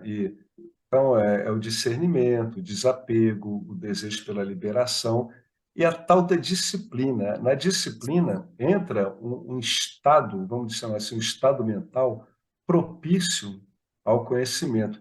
E esse estado mental, ele não é compatível com atos adármicos, porque os atos adármicos desestabilizam o estado mental. Então, aí a gente entende por que que o Buda também chamava atenção para o Dharma, né? O caminho óctuplo, o caminho óctuplo é um caminho dármico. Então, tem sim, né? Essas qualificações, elas embasam o que que você está dizendo. No budismo também tem isso. Agora, quando o indivíduo não tem essas credenciais todas, vamos botar assim entre aspas, credenciais, se ele vai se dedicando, junto com o meio de conhecimento, a própria dedicação dele vai fazendo surgir isso, entendeu? Sim, Então, sim, sim. é uma coisa que ela não é assim, né? Porque às vezes as escrituras do Vedanta começam assim. Agora, o ensino do Vedanta. O que que é esse agora, vírgula, o ensino do Vedanta? Dadas as qualificações, né? Agora o ensino do Vedanta. Isso é uma situação ideal, né? Em geral, a pessoa que está interessado nisso, ela mesmo vai mapeando onde é que está faltando, se é que está faltando alguma coisa, e ela usa o próprio ensino para isso, né? Vários instrutores de Vedanta, né, que é o que eu tenho tido mais contato, eles notam isso. Então, eles têm textos secundários que ajudam muito a lidar com isso, né? Aquele próprio livro do Swami Dayananda, O Valor dos Valores, ele é muito ligado a isso, né? Ele está querendo mostrar para você qual de um modo consciente, deliberado, refletido, por que dar valor a valores dharma. Primeiro, ele situa. O que que você quer? Eu quero autoconhecimento. Tá, então, para você lidar com autoconhecimento, é bacana você cultivar valores dármicos, vai te ajudar. Então, ele mostra para você qual é o valor de um valor dármico, né? Através de raciocínio e conclusão, ele te mostra como cultivá-los. Então, é essas elaborações das quais você está falando. Então, me parece que é um caminho circular que vai aprofundando, né? Primeiro a pessoa ela tem um contato inicial, vê mais ou menos como é que ela está, aí vai entrando em contato com Vedantas, escrituras e aquelas qualificações, né, entre aspas, assim, o ocidental não gosta muito disso, não gosta muito do termo, mas ele sabe que precisa. Elas vão aprofundando, ele vai ficando mais elaborado, entendeu? O exercício do Karma Yoga vai elaborando muito essas qualidades dele, né? Algumas técnicas de meditação vão também elaborando a estabilidade mental. Os textos do Vedanta, né, botam o cara para usar as faculdades de discernimento, né, muito apuradas, muito delicadas. Ele vai usando mais essa função, ele vai sendo chamado mais a levar uma vida de valores do que uma vida de experiências. Uma vida de experiências é uma vida que está buscando resultados de experiências. E uma vida de valor é uma vida que conduz mais a experiência não para obter resultados específicos, mas para ajudar no entendimento dele como jiva e como consciência em relação ao meio onde ele vive. Então, esses próprios estudos vão transformando o corpo sutil de um corpo sutil experimentador para um de conhecimento, né? Então, essas coisas vão retroalimentando, Henrique.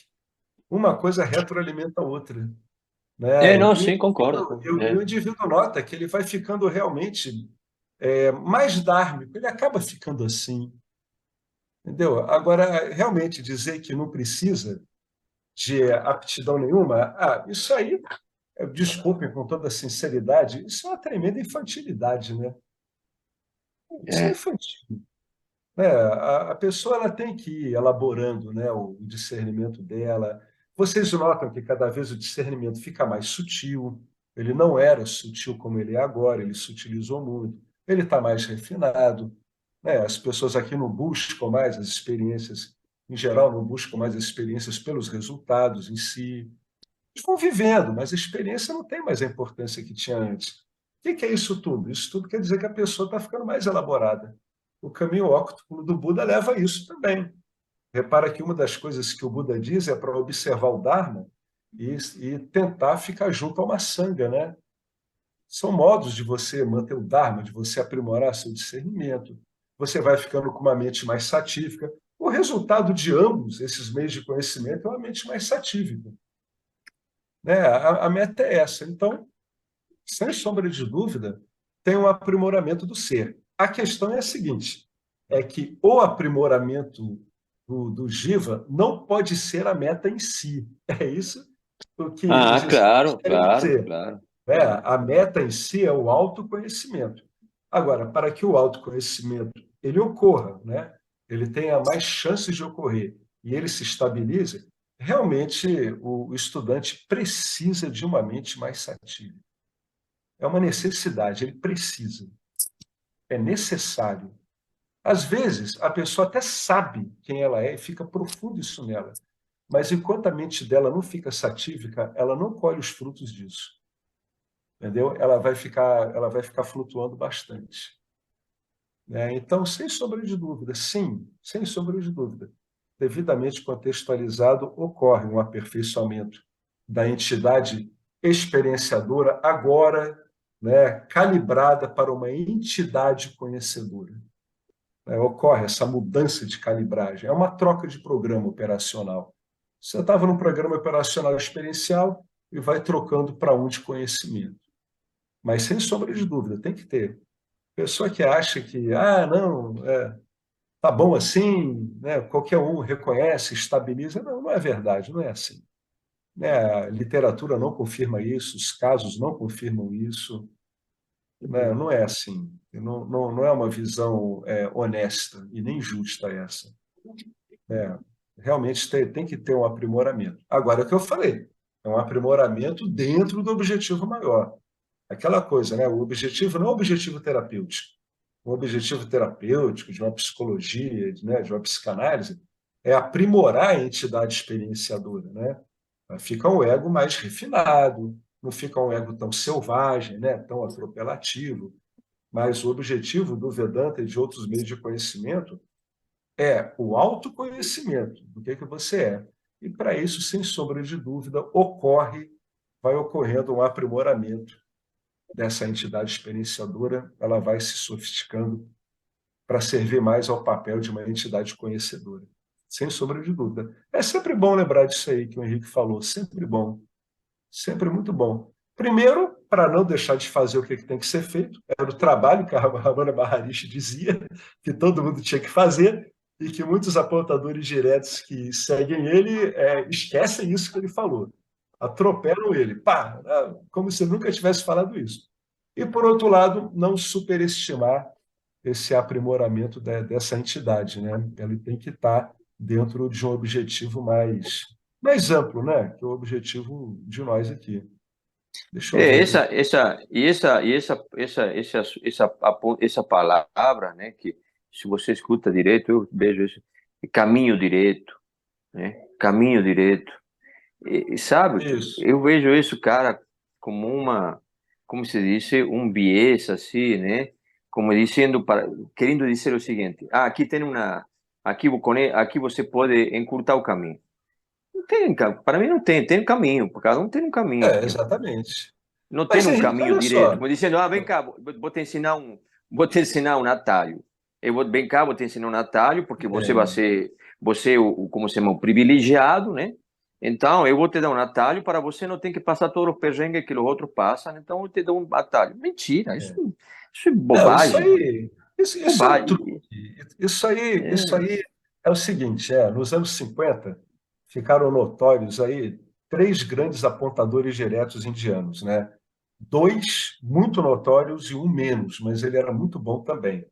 Era o Nisargadatta Maharaj, Ramana Maharishi e Atmananda Menon, tá? Os três eram apontadores diretos. No entanto, cara, quando você vê a vida desses caras, desde moleques, eles estão dedicados, né? Eles têm mentes extremamente satívicas, conhecedoras, Claro, não, né? Todos eles, muitos deles tinham históricos de devoção mesmo. Aí o que que o ocidental faz, né? Ele surripia isso aí é, e ele pega a parte final do, né, do mostruário de técnicas do cara, né? É como se você claro. tirasse tudo que tivesse vindo antes. Aí é muito fácil, né? É muito fácil, né? Agora, você vê um cara como Atmananda Menon, né, que chegou no guru com 8 anos de idade. 8 anos de idade. E ele disse para o guru assim: Eu tenho muito medo de morrer. Aí o guru disse para ele assim: Não, você pode ter medo de morrer, mas você sabe que a morte não existe porque você está falando dela. Você sabe disso. Você um dia vai entender isso. Você vê desde 8 anos, cara. Aí pega a história de Nisargadatta Maharaj, como era a família dele. Pega de Ramana Maharishi, como foi a investigação dele aos 16 anos. Poxa, os caras estão lidando com mentes extremamente satívicas, receptivas, né? Mentes já calibradas. Ramana Maharishi e Nisargadatta eram gênios, né, cara? Aí a É, pessoa vai, tira tudo isso, aí bota apontamento final. Você é Brahman. Tá bom. é, é, pega Tem. na exceção pela regra, né? Pega na Você exceção vai pela assimilar regra. isso? Aí eu não sei, né? Não sei se o cara vai assimilar isso. Né? É o que o Nisargadatta disse assim. Ele disse que ele chegou diante do professor dele, o professor dele disse assim: Você é a realidade última, você é Brahman. Aí sabe o que ele fez? Ele disse, textualmente, ele disse: Eu simplesmente acreditei nisso. Eu comecei a lidar com isso o tempo todo.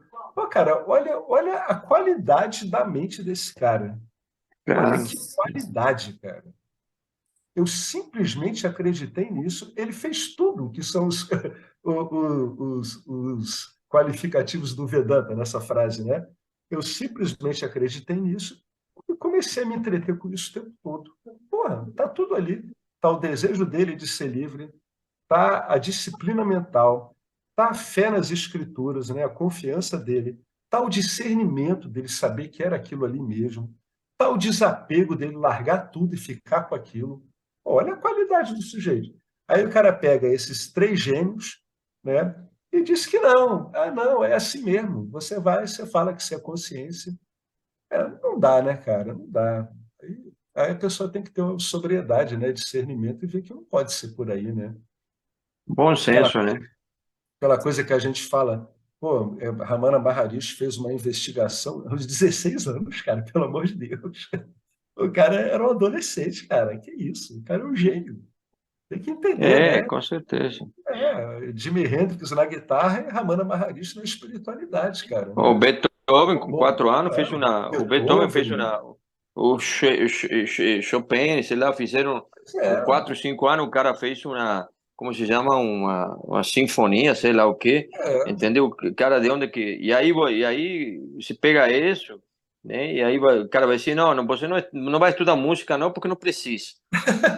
Pois é, Não, não precisa estudar música, não pois faz é, nada. Aí fica pois escutando, é. só escutando. Escuta aí que em algum momento você vai, vai, É, mon- vai, vai fazer uma sinfonia como Beethoven. é, uma hora você sai tocando. Fica ouvindo que Na uma hora hora você sai sai tocando, sai tocando. tocando. Isso é uma coisa realmente. É, não existe, cara. Isso aí, É, é, isso é uma certa infantilidade, né? é, É uma certa é. infantilidade. Mas é bom sempre lembrar disso. O Felipe tem uma pergunta aqui. No caso, a consciência usa o jiva para se autoconhecer? Bom, vamos responder de acordo com o meio de conhecimento que a gente está usando, que é o Vedanta. Não, Felipe. A consciência, ela é autorrefulgente, ela é autoiluminadora, ela não precisa se conhecer, tá? O ensino do Vedanta é todo dado para o jiva. É o jiva que tem que saber que ele é a consciência autoiluminada. Tá? Então, o ensino se destina a mostrar para o jiva que o jiva em si não existe, sim a consciência. O jiva está tomando ele mesmo por algo que não seja a consciência. O jiva se toma não pela realidade última, mas por algo limitado, né? Então, o ensino do Vedanta todo se destina ao jiva mesmo. A consciência que é o jiva não precisa de esclarecimento quanto a si mesmo. A consciência basta a si mesmo. Ela não precisa saber o que que ela é, né? Ela é autoevidente. Isso é acessado quando eu pergunto para você assim. Vale a pena você se perguntar assim: Felipe, você é autoconsciente? Você é consciente? Você sim, é isso. Você sabe de si, né? A consciência sabe de si, né? Ninguém precisa explicar para você que você está consciente. Você sabe de si, a resposta é automática. Tá? Então, o autoconhecimento seria bom só para o Jiva levar uma vida de uma forma melhor? É muito difícil a gente responder por que é que o Jiva se lança no autoconhecimento, né? No fundo, se a gente procurar motivação de tudo isso, é tudo muito misterioso, né? Então, eu não sei se a sua pergunta cabe. O autoconhecimento seria bom só para o Jiva levar a vida de uma forma melhor? Não colocaria desse modo, mas eu diria que, uma vez com autoconhecimento, o Jiva leva a vida dele de uma forma melhor mesmo. Beleza? Tá ok essas respostas?